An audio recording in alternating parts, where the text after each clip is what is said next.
Are you thinking about moving to Tulsa, Oklahoma or one of the surrounding suburbs, and you want to know what's going on here in our Tulsa area real estate market? Well, today I am going to dive into the data and clarify what's going on in our real estate market with all the news, with all the headlines, with interest rates higher. You know, there's a lot of talk about the market crashing. There's a lot of misinformation, out there. So let's look at the actual numbers. Let's look at the actual data, and let's check out what's going on in the Tulsa, Oklahoma real estate market.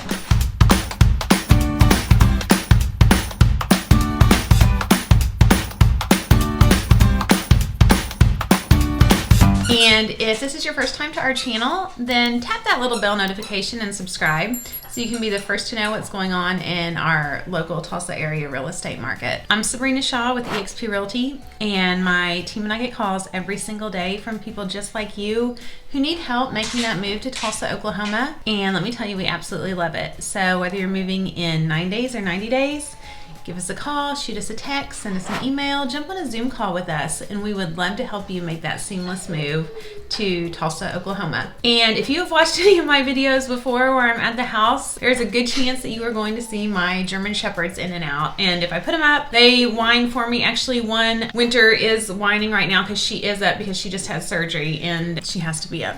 Okay, let's dive into the numbers. Now, as I'm recording this, it's March 1st. February numbers won't come out till March 10th. So the statistics I'm showing you are January, but then we're going to look at live data in the MLS and check out those charts and graphs. But let's look at, 2023, starting the year. Of course, inventory is down 40%, closed listings is down 40%. We know that the interest rate changed the market. So, there were less closed listings and less homes going under contract. And we can see that right here, so combined 55% roughly. So 40% less homes sold in January of 2023 as they did in January of 2022, with 451 closing this year and 751 closing in January of last year. And this is Tulsa County, not just Tulsa, but Tulsa County. And then new listings aren't down as much. So we did see more come to market, and that's kind of a national trend, is that we were seeing listings come up again. So in January of 2022, there were 881 new listings that went to market. And now in January of 2023, there are 808 new listings that came to market. So down, but only 8%. Okay, the average list price is up 7% from this time last year. So last year in January, the average list price was $266,000. This year in January, it was $286,000. The average sale price went up 6%. So in 2022, the average sales price was $264,000, and this year it is $281,000. What changed is the average percent to list price. If you're watching the news, you might think, housing prices are going to plummet. But the reality is, because there is still a shortage, they're not going to plummet. It's just supply and demand. So in 2022, the average percent of selling to list price, and remember, that's an average, was 99.6, so almost 100%.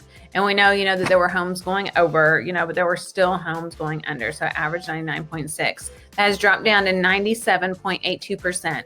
But when you think about that, that's roughly a little over 2%. So I'm just saying, on a $300,000 house, 2% is $6,000. So, that's not that much of a discount. So when, you're thinking about offering like $30,000 or $40,000, below asking, look at the numbers for a reason. Average days on market increased by 55%. So the average days in 2022, January 2022, was 20 days, and now it's 23 days or 32 days. End of month inventory, we're still down. We've always been in a shortage. We've been in a shortage, pre-COVID. So January of 2022, there was 1,845 homes on the market. January of 2023, there's only 1,407. So, 23% less homes, and month supply of inventory has decreased from 1.8 month supply to 1.68 month supply. And let's, drill down a little bit deeper. Okay, month supply of inventory when we, break it down by price range. In between $125,000 and $300,000, we are under a month's supply of inventory. Well, 4-bedroom right here is a little over one, but we are in that short supply, really all the way from 300,000 under. Okay, that's still a seller's market. 300 to 450,000 you have for a 3-bedroom. You've got 2 months supply, and for a 4-bedroom, you've got basically 2 months supply. Seller's market. Now it is less competitive, I will tell you that, but there's just an offer yesterday that had a contingency, had an appraisal contingency and an escalation clause. So, that's still happening in certain price ranges when the house is priced right, move in ready, well maintained, like that's still happening. 450 to 525, 3 bedrooms is, a little over 3.5 month supply, and 4 bedrooms is 4 month supply. That is still historically a seller's market, because it shifted so drastically for sellers. It might not quite feel that way. And then we're at 525 and above. And then we start getting into, they say 5 to 6 months is a balanced market. In this environment, it really is more of a buyer's market. And 7 months supply in 3-bedroom, 675 and up. And this is interesting for 4 bedrooms, 3.5. So homes that are 675 and up for 4 bedrooms, there's less supply of them.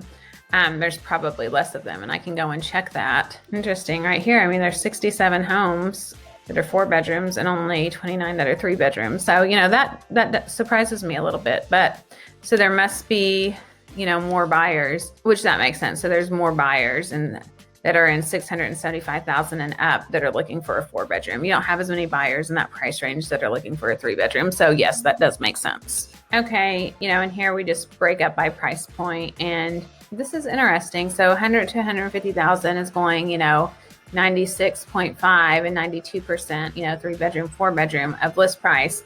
And what that is probably those houses need a lot of work and they're asking too much for them. So I think they're probably overpriced. And that's why you're seeing, that higher difference. In 150 to 200, 99% for 3 bedrooms, 96 for 4, 2 to 250, 97 and 98, 250 to 350, 98%, 98%, 350 to 500, 98% to 98%. Interesting, 500,000 and up is 100%. Okay, and again, these were the numbers that were on there at the beginning. So let's jump into the charts. Now this is live information, so it's not going to be January, like we were just looking at January. So I'm not going to do the entire MLS here. I'm going to do Tulsa County, and then I'm going to do Bixby and Broken Arrow. And actually, I'm not going to do Tulsa County. I'm going to do Tulsa. All right, so this is monthly. And this is appreciation, and I'm not going to do the median, I'm going to do the average. And we know, anytime we look at numbers and we do the average, that there are outliers, that are high and low that can, skew the data, but still averaging out.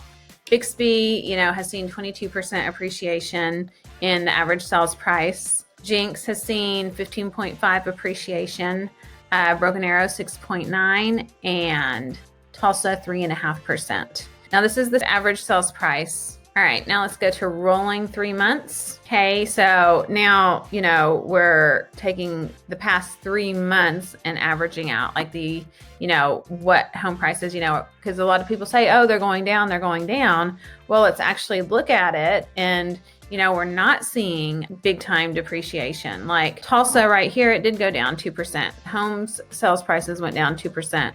Broken Arrow, they went up 8%. Jinx 17%. Bixby 15%. That's rolling over 3 months. But really, let's look at the past 12 months. Okay, Bixby plus 15%, Jinx plus 11%, Broken Arrow plus 15%, Tulsa plus 7%. So we are not seeing, like, as we're looking at this, yes, it's not appreciating, like they're not increasing and appreciating as fast, but we're not seeing like depreciation. We're not seeing, a net lower sales price. Okay, now let's look at days on market.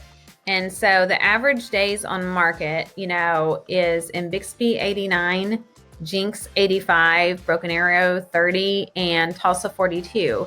So, I mean, days on market's increased. And when we look at that, over 3 months, 58 for Bixby, 56 for Jinx, 32 for Broken Arrow, 37 for Tulsa. So we are definitely, seeing an increase on days on market. Look at month supply. Bixby is at 2.9 month supply, so more inventory. Still seller's market. Jinx 2.1 month supply, Broken Arrow 1.6, and Tulsa 1.1 month supply. Let's see what else I want to dive into. Percent of original price. Bixby is at 97%. So, that has gone down. Jinx 97%, Broken Arrow 98%, and Tulsa 95%. And when we put that over a rolling, that's interesting for the month. So, that means sellers, either the houses are, and remember it's an average, so either the houses are overpriced, and if they're not selling, there's a chance that they could be overpriced, because we are still seeing multiple offers, in houses. We are still seeing appraisal contingencies in some houses. But this is showing us that there's a number of prices where, the market is speaking and being like, okay, we're not going to pay that much. So it has gone down a little bit, but that's not a crash. Percent of original sales price, like that's not a crash. Like we're not seeing people just go over and go over. So that's definitely something to note. And let's look at new listings this month. So Bixby's down 15% on new listings. Jinx had 29. They're down 14%. Broken Arrow had 208, down 5%. And Tulsa had 401, down 10%. Okay, so I mean, this is the market. And what I want you guys to see here is the news is saying, that there is a crash and, coming. There is no doubt that interest rates have messed up affordability, and that's a hard pill to swallow. When your affordability because of interest rates has decreased so much, it makes you want to sit out of the market. The thing is, there is a supply issue. And so homes are not going to lose value and you're not going to have those massive discounts like, a lot of people saw in 2008, 2009 in that market. So if you have to buy over renting, I would say, it is a good time to buy as far as you're not going to have as much competition as you would think of when interest rates go low again. I mean, I talked to a lender today and she quoted 7.5% on, a fair credit score that was $535,000 with 10% down. So that's a lot, and that affects the payment. I guess my point is there's always going to be people that have to buy and sell because of life situations. If you like your house and you have a good interest rate and you're not bursting at the seams, then because of your interest rate, you might stay in it.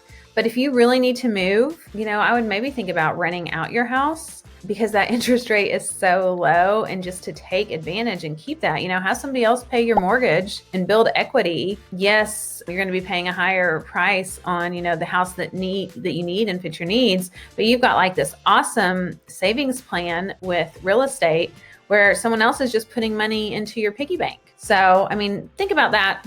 Okay, so that wraps up the data for today. So that is what is going on with our local Tulsa real estate market and the surrounding suburbs. If you have any specific questions, I can drill down in their information so much more. Things are constantly changing. And so, what might happen, what's going on this week could change, in the next 2 weeks. So reach out to me. Feel free to reach out to me again, call, text, email, jump on a Zoom. I'd love to, go over everything, anything, and, walk you through it. And if this video was helpful, it would be awesome if you could give it a like. And if there's videos that you'd like me to make over Tulsa or any of the surrounding areas, drop that in the comments, and I'd love some video ideas.